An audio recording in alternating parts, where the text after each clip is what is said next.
Hi mga ka-friendships! May adlaw sa tanan! So mga ka-friendships, meron tayong sasaguting tanong for today's video!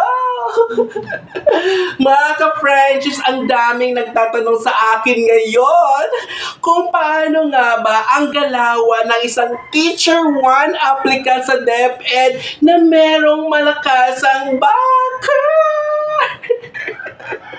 O mga ka-friendships, kung kayo ang tatanungin ko kung paano nga ba sila gumagalaw ang galawan nila kapag meron silang malakasang backer. Ewan ko, basta ang alam ko dyan, mga tahimik lang yan sila. Yes, mga friends, meron ba kayo napapansin na mga tahimik na mga co-applicants natin sa DepEd? Naku, kabahan ka na. May kaagaw ka dyan, mga friendships. So ngayon, mga friendships, alam nyo ba na huwag nyo silang ismulin?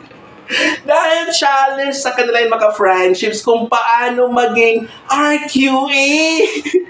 Kasi meron niya silang pa-advance payment. Nagbayad na sila ng kalahati. Kung example, ang usapan nila ay 100,000, may pa-advance nila ng 50,000 doon.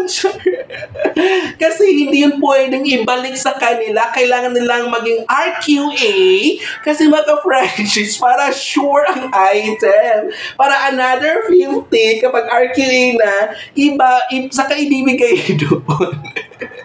O diba? Kaya wag natin silang maliitin kasi naghihirap din yan sila. Pinaghirapan nilang item na yan kasi kailangan nilang maging nasa RQA list. Kasi kapag hindi ka RQA, hindi ka talaga magkaroon ng item. O diba? Kaya mga friends, relax.